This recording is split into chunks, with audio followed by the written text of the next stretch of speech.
Hello and welcome to Challenge Your Mind, Change the World, the podcast where we dive deep into the art of communication and critical thinking, and how these essential skills can transform our relationships and our futures with our teens.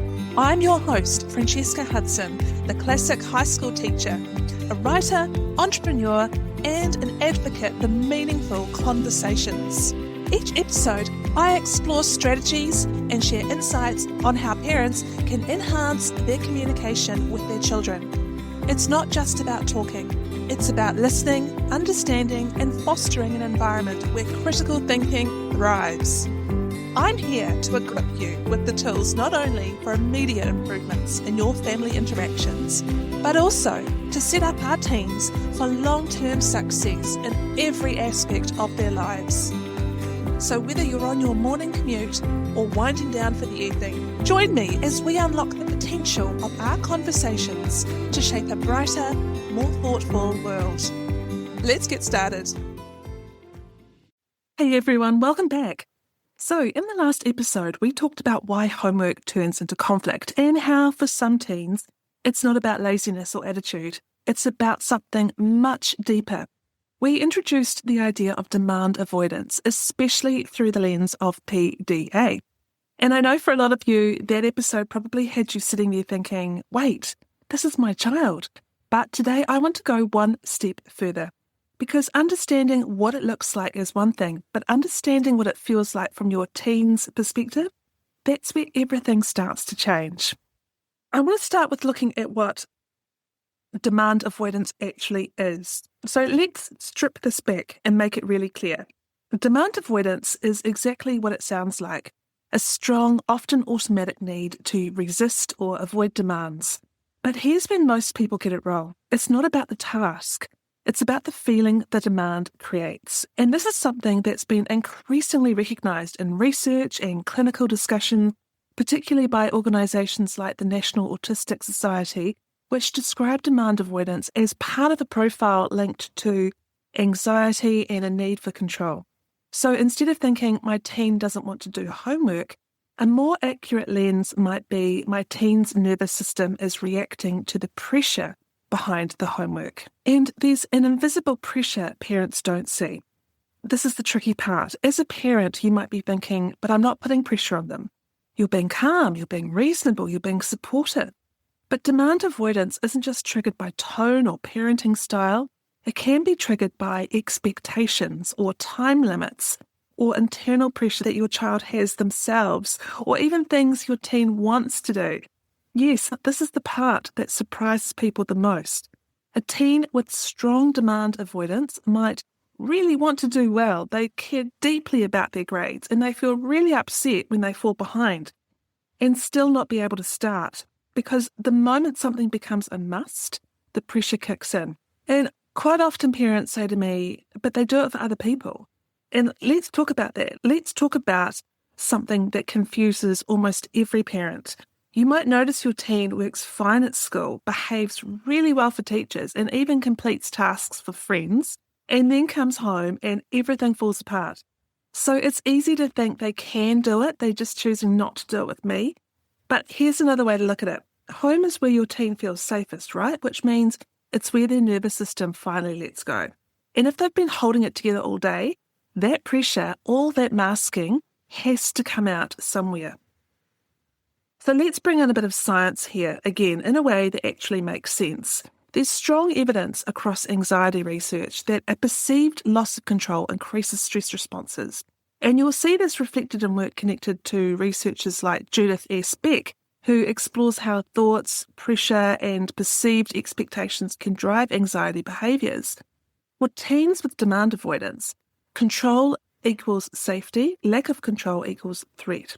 So when a demand appears, even a small one, the brain doesn't really calmly assess it, it reacts. And the reaction isn't just, I don't feel like it. It's closer to, I need to get out of this. Let me paint you a picture. Imagine this, you're sitting at your desk.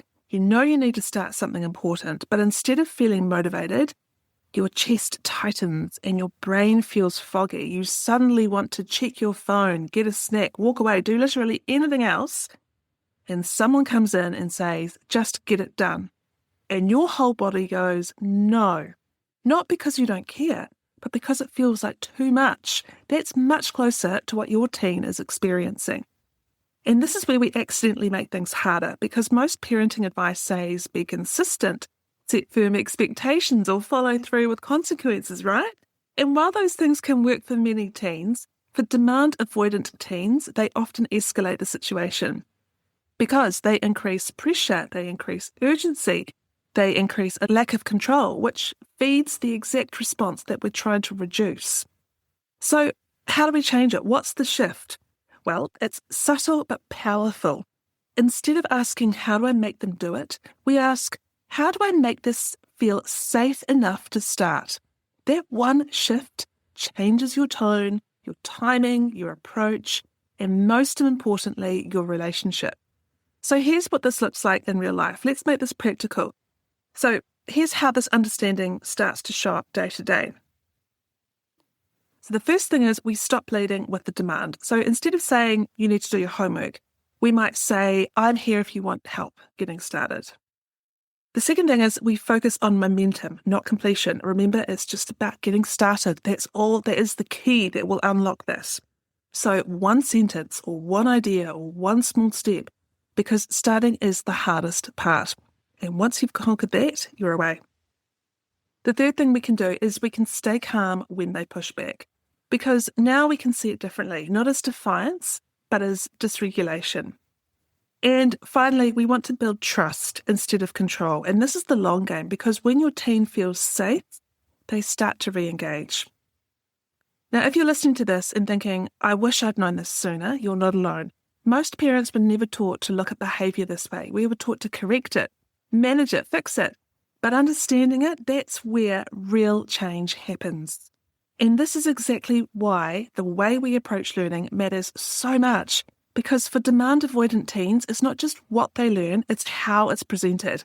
They need low-pressure entry points. They need clear structure. They need ways to start without overwhelm. And when those pieces are in place, everything becomes more doable. So next time your teen avoids something, instead of thinking, why are they being so difficult? Try asking, what does this demand feel like in their body right now? That question alone can soften everything. And from there, you can start to work with them instead of against them.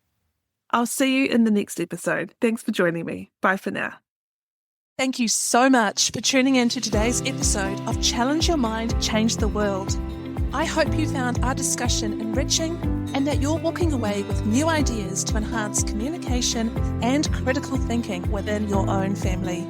If you enjoyed this episode and are finding value in our conversations, please take a moment to rate us on your favourite podcast platform. Your feedback not only supports us, but also helps other parents discover the tools they need to foster stronger relationships and critical thinking skills with their teens. Don't forget to subscribe so you never miss an episode, and share this with someone who you think could benefit from our today's topic.